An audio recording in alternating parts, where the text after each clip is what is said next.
should be streaming on both.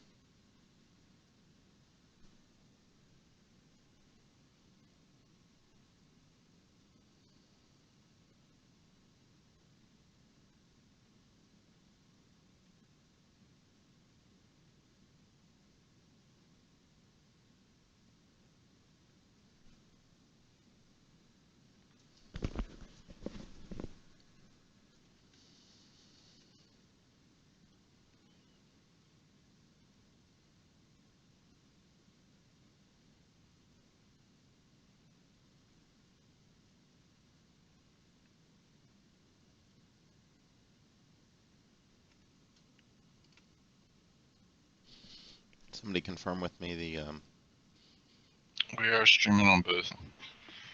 okay. So we are live and on the air. Welcome everyone to the Foolish Tech Show. Welcome, welcome, welcome.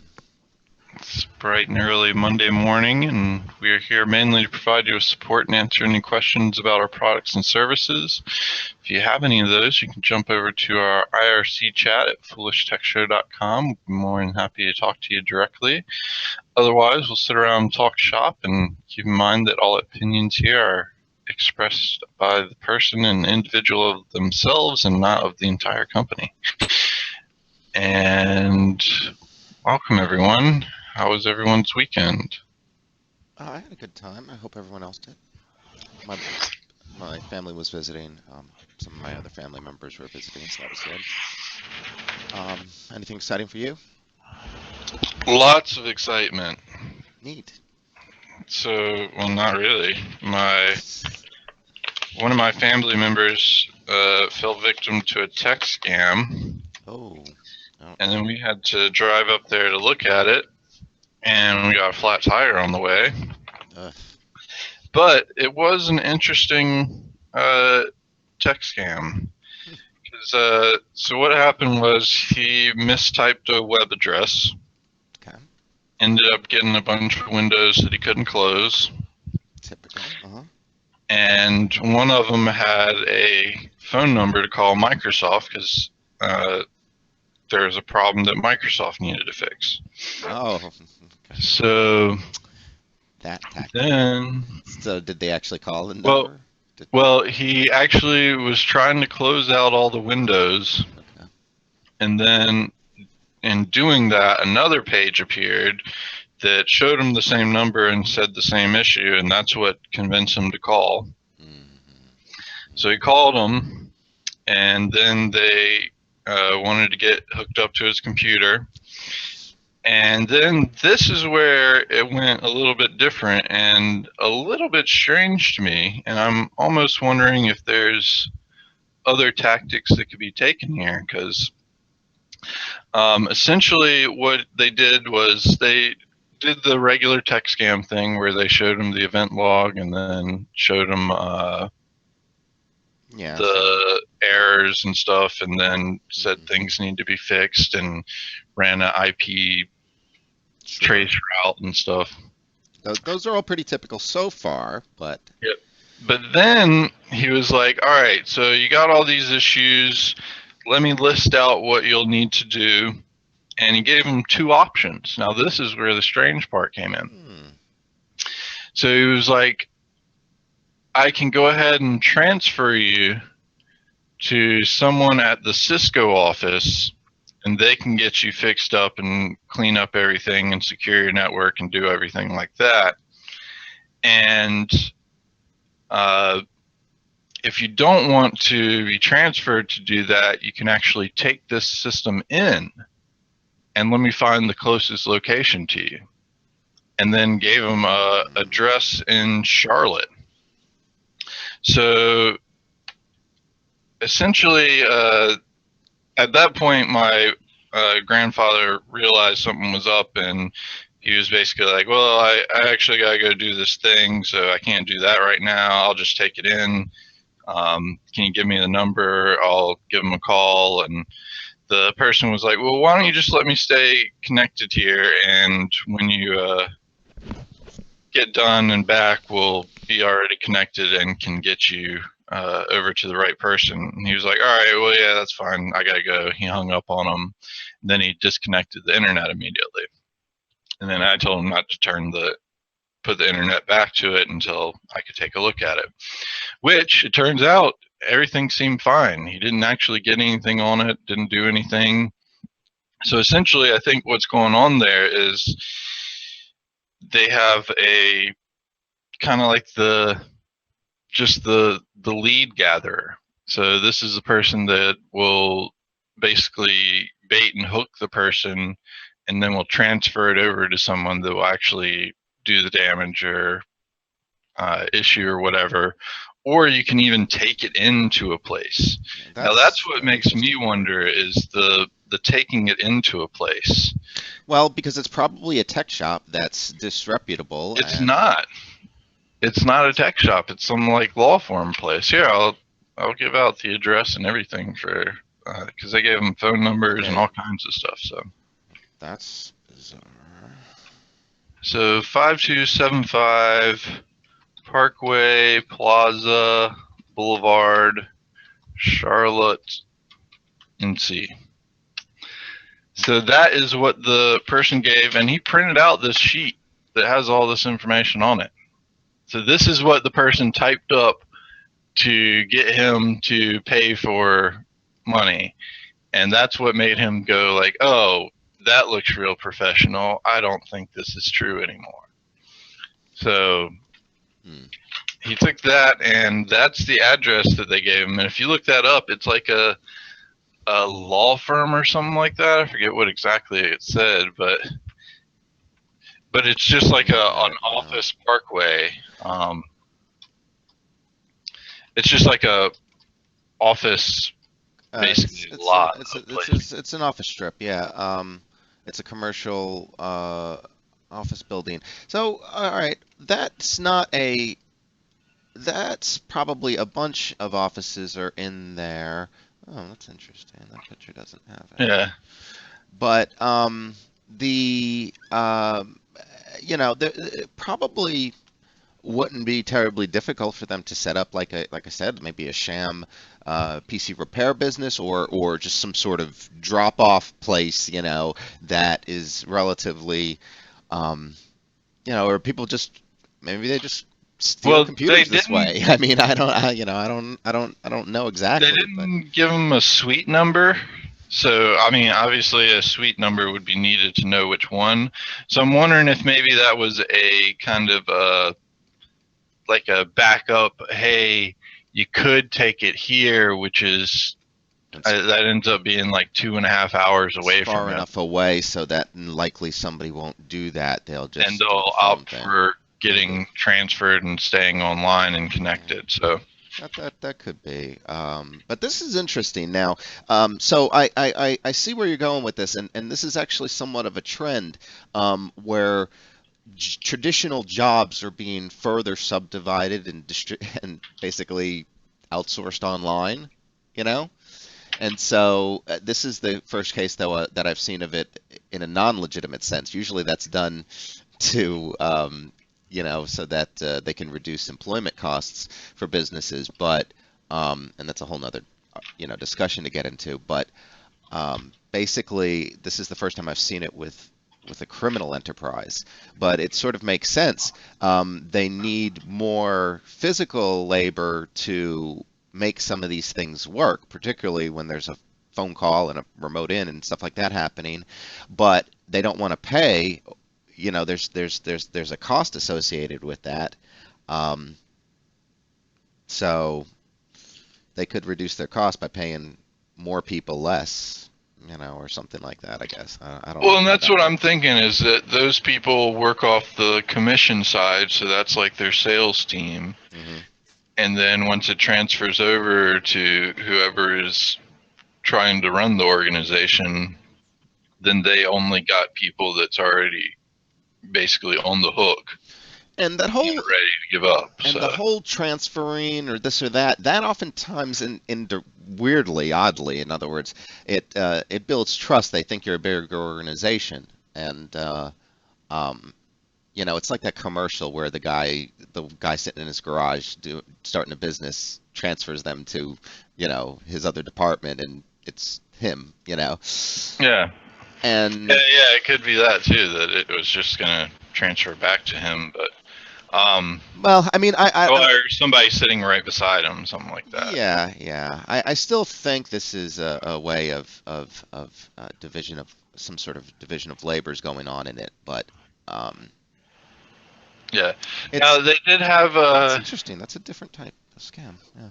the remote connection was using Citrix GoToMeeting, and they did Oh, a. meeting.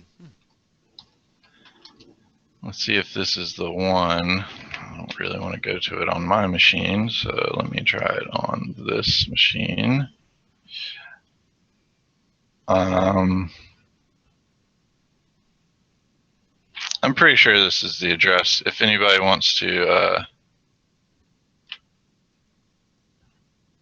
check it out, that's the address they gave them to connect. And it's interesting because Microsoft actually does have a web address for remote assistance, but it is MicrosoftAssistance.com. So, It's MicrosoftAssistance.com. Yeah. but that's the address they gave him, MicrosoftAssist.co. Okay. Yeah. And we all know that that's a ploy. It's just because it has Microsoft in the name doesn't mean it has to literally be Microsoft.com. Well, now I can't find the MicrosoftAssistance.com, so that might have been a scam one as well. Yeah, they do tend to these don't last terribly long, these domains often, and they cycle through or they redirect, or um, it'd be real easy if it just you could blacklist a couple of or a large number of domain names, but that's not feasible either. Oh, so this is the other address was, yeah, MicrosoftAssistance.com. It looks like that may be a scam site as well, because when you search for MicrosoftAssist.co, it comes up with a whole bunch of how to remove pop-ups and things like that, tech ads and stuff. So Glenn had some input to this. He mentions that that's a British top-level domain, so this could the scammers possibly could be originating from Europe well, or if you notice that Britain specifically, rather. the number for Mike, the guy he was talking to, is actually like a New Jersey number. Is what it was coming up on my Well, family members. I mean, look, what we know about VoIP, I mean, phone numbers mean largely meaningless at this point, and whether they show up in New Jersey or not does not mean the person's calling from New Jersey. So, Yeah, um, so that's what I was telling him as well. But um, yeah, so that was interesting, and I think the physical one was more the hey, you shouldn't do this kind of bit of it. And that's why he was like, let me stay connected, when he was like, all right, well, I'm going to actually go do something else and I'll take it in. Because if he takes the take it in option, they can't do anything. And if he stays connected, then they can get someone else on to load it up with viruses and ransomware and stuff like that and try to get money out of them that way. Because I was reading more over this paper more, and the Cisco store option is the first one they give them, and they say it's going to take 2 to 3 days, and they do the same thing, which is going to be update firewall, block IP addresses, remove infections, repair damages, tech visit, and secure the network, which all of that is basically just generic BS. And then on the online help, which they're basically Microsoft referring to Cisco, should be a red flag right there. But the Cisco online help is remotely done, takes 70 to 80 minutes to do the same thing, and they both cost $350 with one-time fix, 100% fix is what it says under the Cisco store, but the online fix says a 6-month warranty, with 100% fix, and you could do it for $250 and only have a 3-month warranty. So By the way, why do you need a warranty if it's 100%? But anyway, yeah, it's a scam. I mean, that's just convenient marketing material for a scam. The crazy thing about some of these scams is they're scaling in both directions. So they're some of these kits are sometimes getting cheap enough for smaller parties to implement the entire scam with. And so, I don't know. This might get very worse before it gets any better. And I'm not really sure. What do you think the solution to something like this is for consumers? Just to be more aware? I mean, is that always it? Or I do you think mean, there could be again, some? I always fall back to the user education because there's no antivirus that's going to stop that. Well, no, understandable, but do you think could there be something put in place, regulations or something to limit the exposure to this by maybe not everybody in the world, but maybe by Americans or something else? I don't know. I mean, I don't know, but I told him that no one's going to remote into his computer for free, so that should be his first sign. Is yeah. that they wanted to remote in first off the bat for free. I really think that they should start doing. I was having a discussion, and I sort of thought about it jokingly at the time, but I'm starting to believe that those public service announcement commercials that I recall rather frequently as a child watching in during the 80s. I haven't really seen much of those these days, although you do see the Department of Homeland Security about making a plan at home and all those things, and those are kind of funny, but I don't think people really, I don't really people really latch on to those types of things very much. I think we should though have public service announcements for computer related stuff, like the very stuff that you're talking about that nobody will, remote in, offer to call in and offer to remote into your computer to fix you at no charge. I mean, those are you could probably put together a whole list of things that are broadly applicable and even broadly understandable by the public and have those on commercials. Now, yeah, would that cost some money and whatever, but they're already doing it for these other things and Well, and I mean, this is obviously a profitable business, so they probably are making enough money to do commercials and things like that. well, no, Which well, it, I'm talking about public service announcements by, let's say, our oh, government to protect users from the this type of thing. government doing that, yeah, And they're I not. know, well, it would cost them a little bit of money to do it, but I would argue that the potential consumer savings of this, but I don't think they have in it. They're not. I don't think they're interested in helping consumers. But To that point, it's yeah. disturbing that the targeted populations here are what boils down to our mothers and fathers, and hmm possibly even our grandparents. Although my only remaining grandparent, he's kind of too old. He doesn't use computers. He's kind of too old for that. Um, And Glenn's right that if you block one way, they're just going to change it. Because I mean, obviously, the way they were doing it before, where they're just randomly calling people, people are getting aware of that. And this family member in particular was like, "Yeah, I've had lots of those random calls, and I hang up on them immediately." But this one, like, it put a whole bunch of stuff on my computer. I couldn't get it off. I couldn't close it, so I decided to give them a call. So they're making them take the initiative, and that makes it seem even more like it. So mm, I guess. yeah, dating scams do the same thing. I mean, pretty much it's just scams in general. There's not a lot you can do besides use your education on it. So Yeah, it seems true. I just wish, because I mean, unfortunately, I think we're all well aware that the education level in this country is not necessarily going up, and the average random Joe that you pick or Jane that you pick out there, may not have any guaranteed level of education. And that being said, I feel like some of those folks, well, should they educate themselves? Maybe that's the better thing to push them towards. But I do admit that folks need help sometimes. And technology, while we find it to be somewhat easy to work with and get along with, I'm not so sure that everyone feels that way universally. It may be getting better. Maybe there's fewer people that don't feel as comfortable, but I still think it's a big issue. And so I wish there was more, a little bit more that could be done. If education could fix, I mean, education ultimately can probably fix every problem, but we know that no matter how much you educate somebody, they're still going to do potentially the wrong thing. I guess there's no helping everybody. I don't know. I'm an idealist. I just want to be able to help those who seemingly can't help themselves. Yeah. So yeah. But I went up and checked his computer, and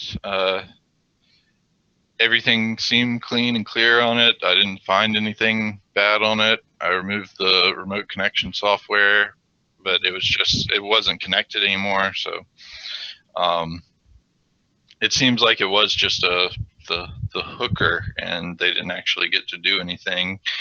And he was worried because he, of course, had a text file hidden on his computer in somewhere that was passwords.txt. And yeah, so I had him go through and change all of his passwords, which was even more fun for him.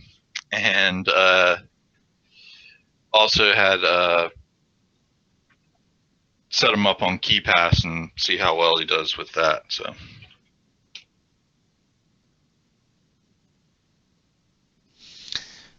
Yeah. Oh, that's an interesting story, Brantley. Thank you for sharing that. I had not come across a variation on that, like what you described. So it's good to be aware of that. I don't know if anybody else. Glenn seems to be somewhat familiar with this. Um, let's see what he's writing here.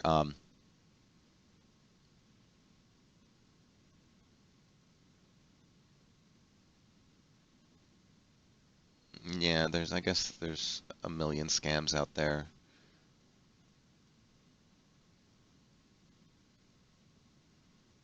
Yeah, yeah. So that those are big scams. So what Glenn is describing there in the chat, he's describing basically educational scams.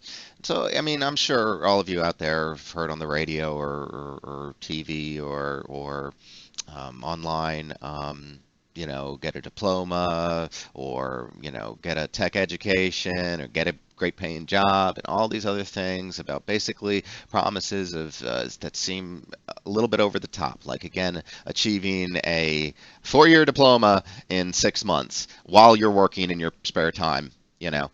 If it sounds too good to be true, it probably is. And I think that's what Glenn's trying to bring across there.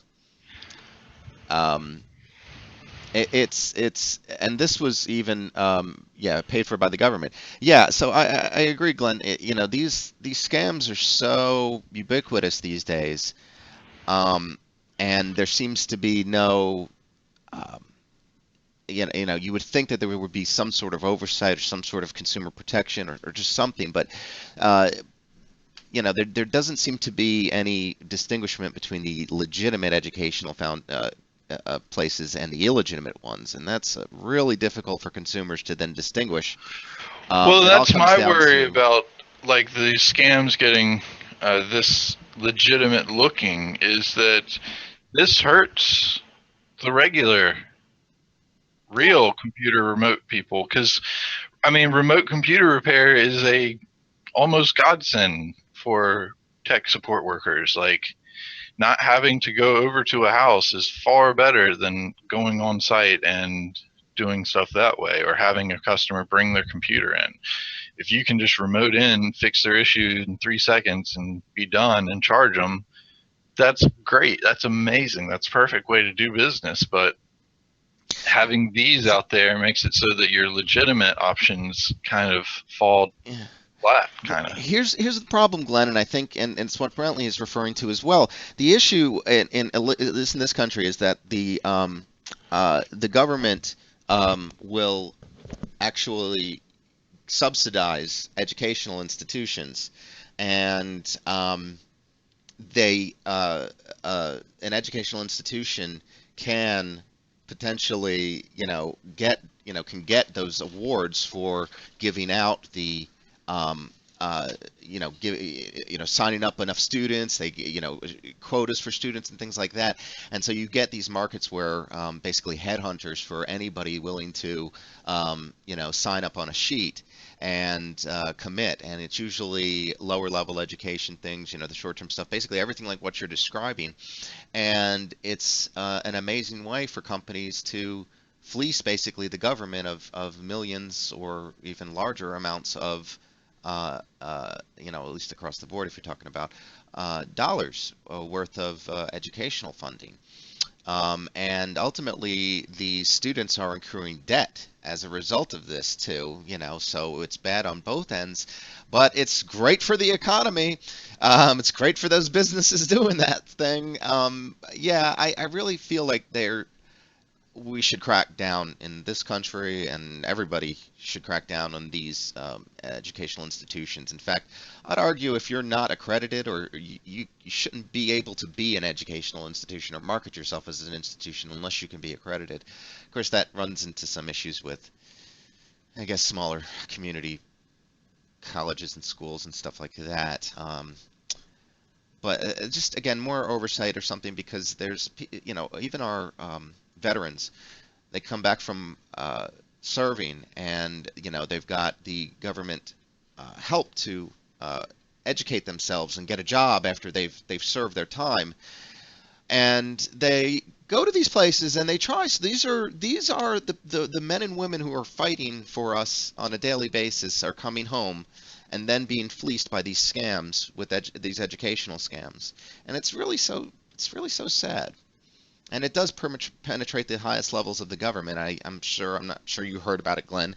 I think our upcoming, our president-elect had a university with his name on it at one point in time, which was basically uh, um, there was A a large sham as well. settlement. Yeah, it's sham, and a large settlement, and it kind of went away. It's not being talked about much anymore now that the election is over. But it was a pretty big deal, at least I thought, because it was like the pinnacle of all this. Is basically offering a plan, in 6 months learn how to be a billionaire and learn how to be a real estate magnate in 6 months, and promising everybody, and we've talked about this, and basically getting them to say thank you, or thanking them for the education, and doing all sorts of crazy stuff. Um, it's sad, but awareness is a good thing. I just again, I just hate the populations that are being taken advantage. The elderly, the veterans, the just people that why But the larger populations, as the countries matures, there's a growing and growing, as people live longer too. There's growing and growing elderly populations in countries, and that may be what's contributing to this. And there's also old money. People have generally lived that long tend to have acquired more resources financially than others. So Yeah, it's a terrible landscape there. But anyway, um, Glenn, I don't know if you had any more to talk about on the national park there, but I would like to ask you if you have some other national parks in Australia to recommend, because I've actually been going around and I have my Chromecast set up now and it's showing pictures. And whenever a national park comes up, I start on Google Maps. So if I'm ever in that area, I know that there's something cool to go look at there. Do you have any other national parks in uh, Australia that are worth taking a gander at? The only place I currently have starred in Australia is uh, Kaloom Beach, and I believe that's because there is Aqua Park Kaloom there, which looks freaking awesome. Let me get you a web address for that if you haven't heard of it. well, yeah, Um, please, that place looks awesome, and highly anticipate going there at some point in time. Aqua Park Coolum. Yeah, Glenn, if you got any other like natural wonders, those are the ones I enjoy more. I mean, I see there's lots of national parks there. Oh, that is a badass park. Yeah. So Glenn recommends Litchfield National Park as the best in Australia. We should get a kickback from the Australian Tourism Ooh, Council that or does look whoever. pretty. At least the Google Map thing for it looks really pretty. And that looks like it's in northern Australia, almost very tippy top. Cool. Well, if you want one for America, I say the best one for tourists is probably Rocky Mountain National Park. The best one in general that I've been to, which I've been to like at least 30 out of the 50 states, is going to be Black Canyon National Park. Those are probably the two best places, and they're both in Colorado. So one state, and you're good. Um, it does look like Utah has a couple in its southern half, and Washington and Oregon have quite a few along its side. So So I was looking up that Litchfield one in Northern Territory there, and yeah, it's huge. 1,500, Coolum, sorry, sorry. 1,500 square kilometers, and they get over 250,000 visitors per year to that. For what? The Litchfield one in Australia. Oh, Um, cool. Yeah, it does sound popular. Uh-oh. yeah, it looks beautiful. Yeah, really, Australia is one place I would love to go for its natural beauty. Unfortunately, it's quite a long haul from here. But if I ever do go, Glenn, you're going to be on my stop of places to visit.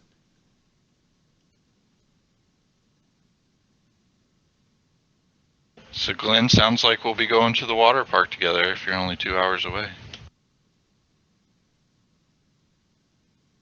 Um, so yeah, those are cool, awesome. Um, I was interested in a couple links here. It seems like I had a couple too. What's up? GHacks is doing a kind of self war against Windows updates, which I have heard of people having issues with Windows 10 updates. Um, I haven't experienced any of the issues, but I know the most recent one was it broke, DHCP? DHCP and caused issues there. But I'd argue that's pretty significant. But yeah, it is. But I didn't experience issues, so I that's didn't either, and I'm strange. wondering if it's because I don't reboot very often. Possibly, maybe they fixed it before you rebooted, something like that. Yeah, I'm thinking something along those lines. But but this is the thing. I worry about this, because everybody, it's great headlines to trash big companies, right? And it's good clickbait, or tends to be good clickbait. And sometimes these widespread problems I hear reported, I question just because some of them seemingly should affect me and us in general, and I don't always see that impact. Although some are totally outside my realm, like when Facebook goes down, I don't typically notice. Yeah. Well, he's got two programs there, and one of them actually seemed interesting, and actually was one that would be very helpful, which is the second link I posted there. The Windows 10 update switch. So apparently, this will allow you to turn off Windows updates on various connection types. So you can turn it off on mobile, 3G and 4G, Wi-Fi, and Ethernet, and then actually disable Windows 10 updates in general, although it does use subinacl.exe to use that. But Nick was actually looking for something like this because if he uses his phone or car's hotspot, he's connected to Wi-Fi, and there's no way to set an Ethernet uh, cord to be a metered connection in Windows 10. So you can set Wi-Fi spots to be metered connections, or if you had a mobile hotspot to be a metered connection, but you can't do it for Ethernet. This program actually lets you set your Ethernet connections as metered. Yeah. So. I mean, we've briefly talked about this, I believe, before, as far as directly editing the registry to accomplish this. I think we posted something to do that, but this looks like it's a little bit more slick with the utility that they have. For those folks out there who don't want to directly edit the registry themselves or have some concerns about that, that's probably Yeah, and apparently there's a Windows Update Fixer tool now. So the Windows Update Troubleshooter will help try to fix Windows Update issues, and that's the first. Oh, so there is a downside to you can't. It looks like because of the permissions on the registry, it's actually difficult to directly edit it to make this happen. So. Yeah, they usually don't make it easy. So Thanks yeah. for sharing that. So did you talk about that? I saw that. Did you see that video about the cell phone? Where was it? I think it's in Europe somewhere. That the guy installed this command and control system on and used it to track a phone that got stolen. Did you see anything about No, that? I didn't see that. All right, let me post the link, and I haven't really been able to look at it all, because of the show and stuff, but it sounds interesting based upon the description. It's basically And what description would that be with your let me type that in. YouTube link? Yeah. Short film about a stolen cell. So, yeah, this filmmaker did this. Somewhat interesting.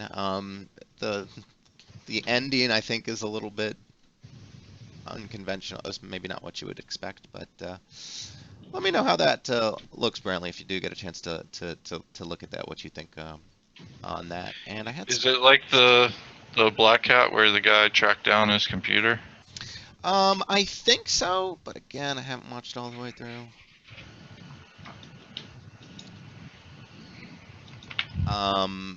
It's also interesting the tool that he used. Apparently, it can survive a memory wipe. So that command and control system he did for the. Oh, that's cool. Yeah. Well, and a lot of mobile stuff actually has that now, where it's built in. They're building it into the firmware style, so when you do wipe it, it stays there. I didn't know that. I didn't know that was. Yeah, a lot of it's more for corporate use and things like that. Oh yeah, I see what you're saying. Yeah, I got you. But they're using the same tactic to make this happen for non. That's obviously not that type of software. So take a look at that, and also, what is this? I don't do Reddit or whatever. I know you, I think, have a love-hate relationship with it as well, or maybe a hate-hate relationship. I'm not sure. But that thing about Bill Gates, did you hear that? No. So apparently, he's on a Secret Santa list, and somebody got him as the Secret Santa person. What the hell do you get Bill Gates as a gift? A blank check that he sends back to you? Yeah, just fill this out and send it back and receive your gift. Or no, just send him a deposit form. Here's my deposit slip, Bill. Merry Christmas. Give the gift of giving. But it's my understanding that Bill Gates has been doing this for some time. I'd love to, if you were in this pool, I don't know how they do this, but if you're in this pool and you got him, I mean, that's like cha-ching, right? I'm pretty sure he'll probably send you something good, right? Well, I mean, if Here's he an got, island Probably in the get you a South crappy Pacific. Christmas sweater. Or it could just be a crappy Christmas sweater. Yeah, maybe Melinda Yeah, is not very good under the needle. Um, I don't know, but I thought that was kind of interesting. Probably get you a Um, copy of Windows or something. oh gosh, no, I really would hope not. Maybe he can make a donation on. hey, Now, maybe an autographed copy of Windows 3.11 might be kind of cool. I would be fine with a lifetime subscription to Office 365. A donation in your name to the Bill and Melinda Gates Foundation. Yeah. That's probably what you would get, but Yeah. Which kind of is be crap, but well, if they did in your name, that would mean you could write it off in taxes, right? yeah, that's true. But I mean, I it's mean, never that would gonna pretty fully much like cover all so of your it would expenses. cover your tax burden for the year certainly, but it wouldn't. You It would actually almost be a waste, right? It would be a you waste. didn't actually put out any money. You can't deduct that. Oh, you can't. If it was just in your name, If So you didn't that's put not out gonna money, you can't deduct Yeah, it. because then the amount of taxes I would get, the tax credit for You'd that have would to exceed show my. that money went out from you. You spent money. I mean, there's ways that you could probably fraudulently do that, but let's not talk about that. well, like, how does it work then? Because like if you go and donate stuff to a charity, they write you a form. Yeah, they do. They write you a form. Because I mean, technically, you could have saved up all of your life's worth of stuff and then donated a whole bunch of stuff and then had If way more money than that. if you get anything for it though, that's the you have to you can't receive anything for your money. Yeah. If you Are just go you and saying you're going to write off the value of what it was that Bill Gates gave to you and then give it away? I guess. Well, no, no, Bill Gates gives a donation to his charity in your name. You could write that off on your taxes. Because I would feel that would be the same as if you went in and donated a whole bunch of stuff and then you wrote that off on your taxes. Yeah. Well, you actually paid for that stuff. You acquired that stuff. That stuff has a value, and you gave it to them. But I mean, if you've just acquired it through your life and you didn't pay anything for it, it'd be the same thing. Like if somebody just gave you a whole bunch of crap all the time and then you just turned around and gave it to charity, wouldn't that be the same as somebody else donating in your name? It's No. not the same. Yeah. Okay. So so that would be like you all of a sudden inherited, let's say a couple of $10 million. Because You'd have to we're pay talking taxes about money. on that. A donation is money. If someone gives you money, you have to pay taxes on it. Yeah, that's But So they're not if Bill gave you money and then you gave it away, you'd have to first pay taxes. No. He's not giving you money. He's well, effectively though he is. Isn't he? he's Well, just see, giving a donation. But if he's directly giving the donation, then he can claim it on his taxes. Exactly. He can claim the deduction. And on if he can, you can't. That's exactly right. But if he's doing it in your name, he's not doing it anymore. It's like an made in honorary thing. It's but not yeah, an it's- actual thing. donation would be made So in your it's home, it's in your It's wallet. that like really it's is- like I guess it's like it's like he when you gave go a to the bunch of stuff store. away and said, "I'm doing this in honor of Brantley." Look, So that's you really go to the a restaurant. worst gift you can give. You go to a restaurant and they say, "What Yes. do you want to support?" You go to a restaurant and they say, "Do you want to support the Juvenile Diabetes Research Foundation?" Let's just say, and you donate to that, and they put your thing, and they write your name on a star, and they put it on the wall to say that you donated, I don't know, $10 or whatever to that. So what happens with that? I mean, you don't see that's the same sort of thing, right? I mean, it's your donating the money, but then they're taking it and they're putting it back, and they're probably writing that off their taxes. Yeah, but that's not the same thing at all, but it's somewhat similar. Yeah. Anyway, I guess none of us are tax people, so we We don't can't answer that. understand. So, in other You can't news, deduct that. I think we had talked about this before, but it came back up again in the news, so I just wanted to point it out again. That if you're playing Street Fighter 5 and you tend to abandon matches because you're losing, they're going to start putting a label Publicly on. shaming you, yes. Yeah. I thought they already did that with 4. Yeah, I said I think we had already talked about it before, but I don't know if they put a label on you, like so when you first join the match, it says this guy abandons You're a games all the lousy. time. Yeah. I thought that was like I haven't played. I played Street Fighter 4 PlayStation online like 2014 ish, Mhm. and I thought they did that.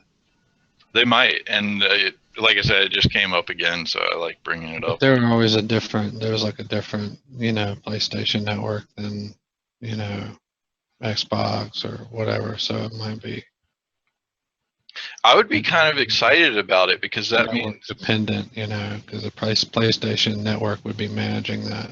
yeah, So yeah. maybe this is about Xbox because I don't think they ever came out with 5 on the.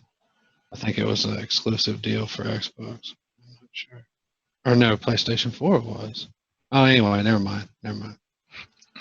But I would kind of think it would actually be like a good thing. It's like I just got to beat this guy just enough so that he abandons, and I win. But I guess I don't know if you actually get points for winning, or if they have points even. I don't know how all that works. So. Well, they ought to have shame points that you get that you shame the other person. Yeah, into rage quitting. Yeah, yeah. Well, that actually makes me happy because I started playing the Street Fighter 4 again. I broke out the PlayStation and Nice.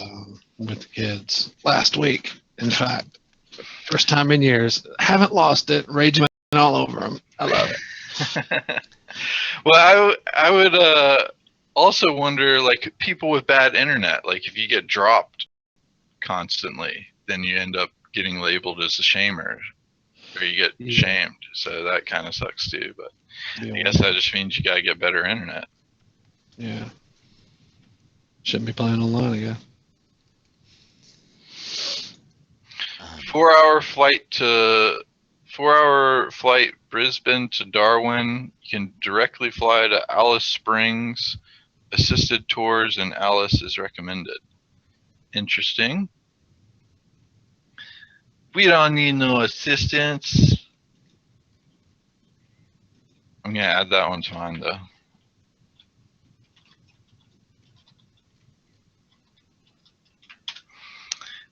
Cool. Let's see.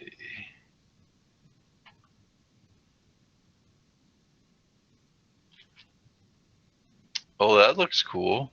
It's like a little town surrounded by national forest areas, national forest parks. I don't know. Do y'all have national forests there?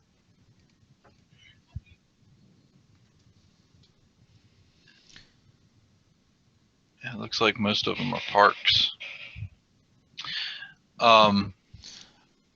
That also might be an interesting question for you, Glenn, because like I said, it looks like most of your places are national parks, which there's a big difference between a national park and a national forest. A national park, you're much more limited in what you can do there. You can't camp anywhere. You have to camp in designated locations. You can't fire firearms there. Where a national forest is basically like complete public land. You can basically do whatever you want. You can actually even stay there for as long as you want, but you have to move your location every 2 weeks, I believe it is. So as long as you move to a different location every 2 weeks, you can actually live your life out in the national forest. Yeah, you've talked about that before. Very limited. So they got forest reserves, and yeah, I guess maybe there are probably a lot less forested areas in Australia. Yeah. So yeah, there's a big desert out there. Proctor, I posted that link. I don't know if you'd be interested in it. Apparently, the guys at ours liked that. I can't condone the price, the 434 replica lightsaber, but apparently it's supposed to be pretty cool. Assuming that's going to be a few steps above those lightsabers we got down at Spice World. Yeah, I think Um, so. The giveaways. yeah, yeah. But I don't know. I mean, I apparently, think I speak for every Star Wars fan when I say I don't care about any lightsaber that's not an actual lightsaber. Exactly. Like this is if it's just a piece of plastic, like if it's just a tube of plastic or glass, it's worthless. It's not a freaking lightsaber. It's just a light bar. okay. I don't care about this. Okay. Speaking of which, Rogue One was not worth seeing in the theaters. Yeah, I heard as much, even from the people that generally like the first one, which I kind of agreed with some of the critics that it was just a rehash of the original. I didn't think that. I mean, it's a good movie on its own, but it's not worth dealing with the crowds and theater prices and concessions and etc. For Rogue One? Yeah. Yeah. It's still a good movie. I heard that it had a very predictable plot, and it was just very Well, I mean, unimaginative. come on. The whole movie is about stealing the plans for the Death Star, and we know they stole the plans for the Death Star. But Well, but I You did didn't know like, how they stole the plan. yeah, the I did details of like, how. I did like the fact that it, like the most memorable line that came up from 4 was when they were saying, they said a lot of good people died to get us this information. Yeah. Right. Yeah. And that made it clear that yes, a lot of good people did die getting them that information. So that Right. made the movie worth it, is to make that one line. Yeah. Until that happened, I don't feel like I really saw the value of the movie until that line. Yeah. But that was Like but that I was- agree with you. You know, kind of up until that point, like it was kind of like an okay movie, and then at that point, it's like, oh, this is a great movie, or you know, it fulfills my desire for what I wanted to see. It's funny because that line was in episode 4. Mm-hmm. And that means that you realize that line once everybody started dying. Yeah. Once everybody started dying in the movie, it got good for Proctor. Well, it was towards. I didn't mean it like that. The end of the movie is when the movie started fulfilling its purpose, I guess. Yeah, So the definitely. prophesized bit of it was fulfilled there. So Proctor, you're in the you enjoyed having spent the time to watch it and the money. Yeah, I mean, it was a Star Wars movie. I'd have spent twice as much to go see it. Well, Proctor had told me that it wasn't worth Yeah. going to see it in the theater, because I asked him if it was worth it, and he was like, "Eh."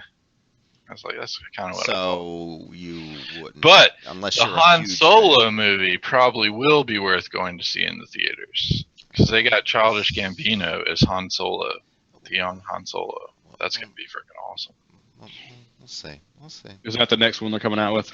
I do not believe so. As far as I understood it, Disney had a plan that they're going to release a Star Wars movie.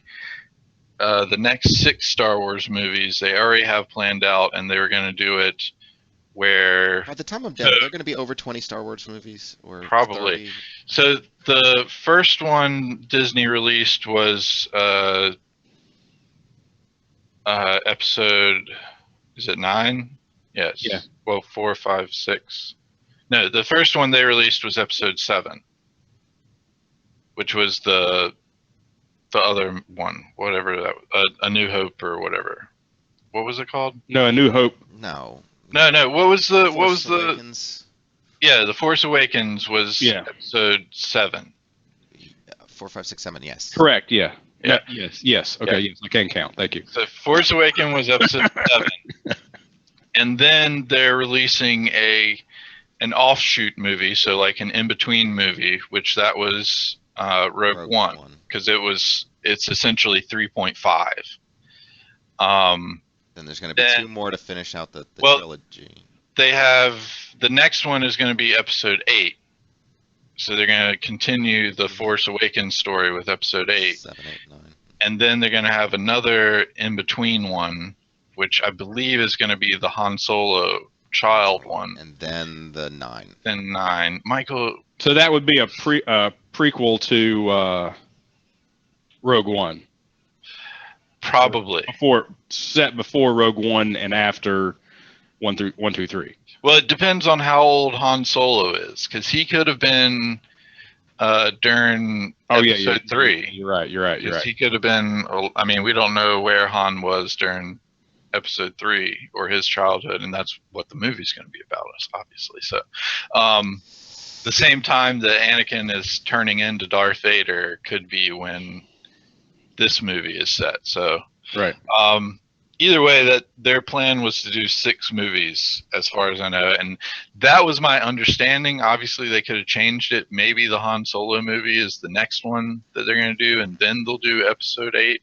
But they are going to complete the series with 7, 8, and 9, and then they're also going to add 3 more that are in betweens, like this Rogue One was. So We'll all be 90 before they ever finish 7, 8, and 9. Or 8 and 9. actually, they were planning on doing it pretty much Every year, and one then right after year. Yeah, didn't Force Awakens come out last year, or was Yeah. that the year before? I think it was Yeah, last year. this is the interim. So this was to hold the time till the next big one. Yeah,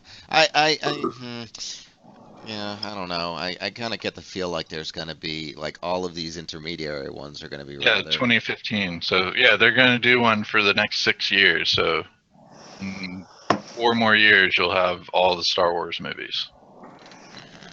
We think. Yeah. Until they decide to add more.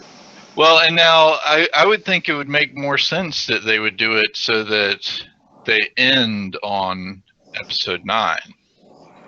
Have the Ewoks ever come back? No. No. You think they'd I ever doubt do that? the Ewoks are They ever will going do to that. They will do that. They sold a lot of toys in the 80s, as I recall. In fact, I'm pretty sure I owned one. So, I don't know. Okay. Well, they're You're all a about terrible selling. Star Wars fan. They're all about selling those the toys for kids. So that's a big part of Star Wars is merchandise. I would think that they would want to capitalize on that. And I think enough time has gone by where I don't think.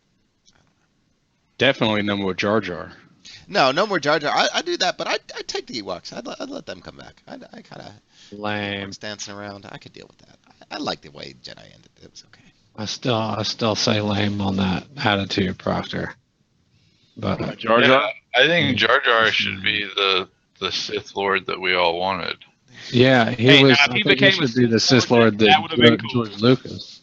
Yeah. But that if they was would've- the plan for him. That was the original plan for him ever since he was first introduced, and everybody whined and bitched and moaned. They made him so retarded in the other movie that nobody ever That wanted was to see him. intentional. That Yeah. was intentional. Have you seen the theory on that, Proctor? Yeah, we've talked about it before. Yeah. Yeah. Mm. Yeah, that is he would be an If awesome. if they had stuck to that, that would have been good. Yeah. Well, they I don't would want have Jar Jar they coming they back. would have if not for the attitude of all the little Star Wars babies who bitched and moaned and cried about it. Yeah. I- Well, they would have if they didn't want to propagate it towards.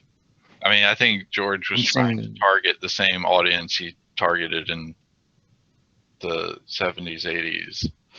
I'm saying I think the fans ruined it. The pressure of the fans ruined it. That's all I'm saying. Probably, but it Could was have not. been the greatest hoax of all. Yeah, it was not just Jar Jar that ruined 1 and 2. It was the entire overall movie and plots and basis was basically what ruined 1 and 2, I think. Like, I enjoyed 3. I think 3 was a really good movie, but that was because it was when he actually turned into Darth Vader and like killed a whole bunch of Jedi children. I think that whole bit would have been better if 1 and 2 would have been condensed into like an extra 20 minutes in the beginning of the third one. Probably, yeah. Yeah, because there was not really that much gained out of it. Like, we got to watch the kid ride pod bikes. Which Yeah, a lot of it was just things that had not much to do with the big picture. yeah, so. And by the way, no offense on that, Proctor. I'm just like, man, everybody messes with the man's vision, and No, Proctor, it was your fault. Well, I mean, You ruined him. yeah, You I ruined always Jar like to Jar. stick to the original story, and I wish they had done that, but yeah, that just shows that they're pansies for caving to the. Yeah.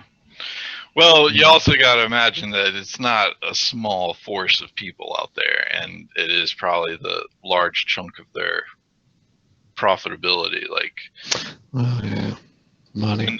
when they saw what the second one brought in, like probably first one everybody came in and was like, this is gonna be amazing, we get new Star Wars, and then they saw Jar Jar and like, this is terrible, I'm not watching the next one. And then they were like, all right, we'll take them out. And then third came and everybody was like, okay. And then they're like, well, we should just sell this off to Disney, because Even as people were saying they weren't going to go see it if Jar Jar were in it, Star Wars fans are going to go see a Star Wars movie as long as it's a Star Wars movie. They're going to go. Yeah, but they didn't think it was. They were pretty much to the point where they were like, this is not Star Wars anymore. This is a new kids TV show. Yeah. In it. So, I would not like to see an Ewok Jedi. I would not like to see the Ewoks anymore at all. The only good thing that's ever come out of the Ewoks is my tweet about how come all the people in The Walking Dead aren't living in treehouse cities. Because Ewoks wouldn't worry about zombies. Zombies can't climb, at least in the Walking Dead series. So if zombies can't climb, I would be living in tree houses. I don't understand why they all decide they want to live on the ground. Like, obviously, you should be building tree houses and live in a treehouse city. It doesn't make any sense. Okay. These zombies can't climb ladders. Why aren't you up in the trees? Ewoks did it. Ewoks wouldn't have to worry. Okay. It wouldn't have been an We entertaining. lost some of our ability. We're not as great tree The climbers Walking as we used to Dead, be down there that somewhere. time. Okay. They're dropping acorns. Suckers. Well, what I am excited about is the return of Twin Peaks. So there was a lot of back and forth about that they are bringing it back. or not. Oh, But no. apparently, Showtime has released a new teaser trailer, and it's just David Lynch eating a donut. So there's your trailer for Twin Peaks. So, is it definitely coming, or? Yeah, it's definitely coming. They don't release teasers for things that aren't coming. Okay. All right. Well, I was a big fan of Twin Peaks. I watched it. I watched the Fire Walk with Me movie. I kept pretty much craving for more. And I waited a long time to watch it. It really was many years after the show was off the air, or decade or more after the show was off the air before I actually got into it. So, Bummer. and it was always interesting because my mom used to work in Boulder, Colorado, and isn't Twin Peaks like right around there? Oh, there is a place called Twin Peaks right around there, but there's many places called Twin Peaks. Well, that's true, but I think they're actually geographically in that region as well. But I could be wrong. Well, there's a Twin Peaks in Greenville, South Carolina, but it's a restaurant. And We've been there. oh yeah, we did go there. Oh, that was where all the waiters Yes. dressed like Hooters?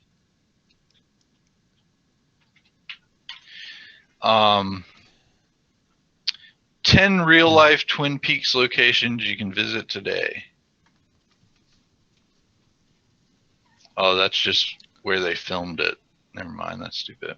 I haven't seen a place that's Twin Peaks actually named. Yeah, there's no Twin Peaks, Colorado. But there are a lot of Twin Peaks labeled things in Colorado. But there's no actual Twin Peaks city. So, anyway, we have reached our hour for today. We'll go ahead and wrap it up with one last fun link here. If you don't have a fireplace, you can build out your own fold-out fireplace and decorate that. So, enjoy. All right, so that will be our show for today. Thanks everyone for watching and joining us. Again, we are here mainly to provide support and answer any questions about our products and services. If you do have any of those, feel free to contact us by any support means necessary, or you can wait until tomorrow when we'll be back on the air at 10 a.m. Be happy to talk to you directly. Otherwise, hope you have a great start for your week, and we will see you tomorrow at 10 a.m. Take us on out. Yes.